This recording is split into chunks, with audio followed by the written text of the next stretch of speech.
Hi friends, నేను ఈరోజు జొన్నలతో ఒక రెసిపీ చేయబోతున్నానండి. ఇది మీరు ఈవినింగ్ కావాలనుకుంటే పొద్దున నానబెట్టుకోవాలి, పొద్దున కావాలి అనుకుంటే నైట్ నానబెట్టుకోవాలండి. ముందుగా అయితే జొన్నల్ని నైట్ నానబెట్టానండి నేను పొద్దున బ్రేక్ఫాస్ట్ కోసమని. నానబెట్టి దీన్ని విజిల్ కుక్కర్లోకి అయితే తీసుకోవాలండి.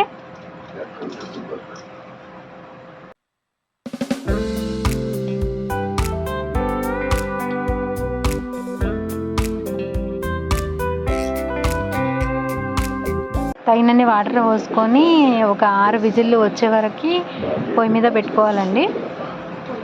ఇవి విజిల్ వచ్చే వరకు దీనికి కావాల్సిన పదార్థాలను అయితే రెడీ చేసుకోవాలండి. నేను క్యారెట్, ఉల్లిపాయ, పచ్చిమిర్చి, కరివేపాకు, కొత్తిమీర కట్ చేసి పెట్టుకున్నానండి. ఇప్పుడు ఒక 6 విజిల్ వచ్చిన తర్వాత ఇలా జొన్నల్ని ఇలా నొక్కితే ఇలా మెత్తగా అవ్వాలండి. ఒకవేళ ఉడకకపోతే మళ్ళీ వాటర్ పోసుకొని మళ్ళీ ఒక 2 విజిల్లు ఉంచి తీసేయండి. తర్వాత బాండీ పెట్టుకొని బాండీలో ఆయిల్ వేసుకోవాలండి.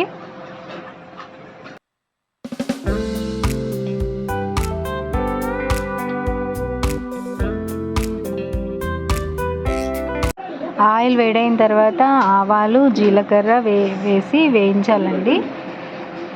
ఇవి వేగాక కాస్తంత శనగపప్పు, కాస్త మినపగుళ్ళు వేసి వేయించాలండి. తర్వాత కచ్చాపచ్చాగా దంచుకొని పెట్టుకున్న ఎల్లిపాయ ఉంటుంది కదండి, ఎల్లిపాయను దంచుకొని వేసుకోవాలండి. మంచి ఫ్లేవర్, వాసన చాలా బాగా వస్తుంది.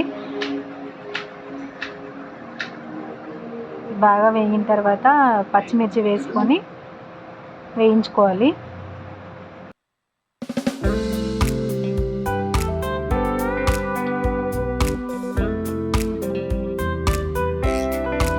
తర్వాత ఉల్లిపాయ ముక్కలు వేసి బాగా వేయించాలండి. ఇలా పెద్దగానే కట్ చేసుకోవాలండి ఉల్లిపాయ ముక్కలు.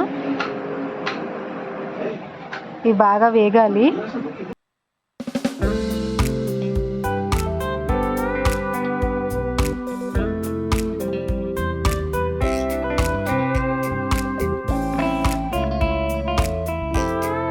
దీంట్లోనే క్యారెట్ ముక్కలు కూడా వేసుకోవాలండి.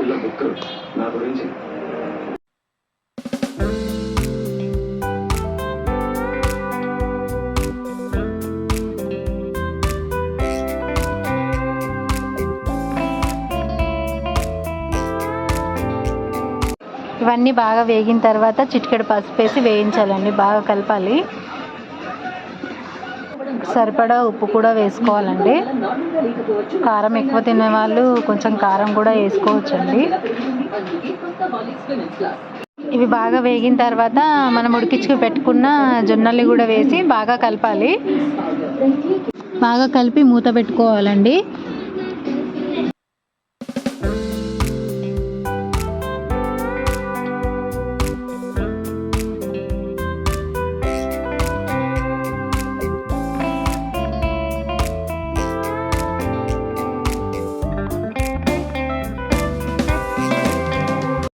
ఒక 5 మినిట్స్ మగ్గనిచ్చిన తర్వాత దీనిపైన కొత్తిమీర వేసుకొని ఇంకా తీసేసుకోవాలండి. రెడీ అయినట్టే మనకి.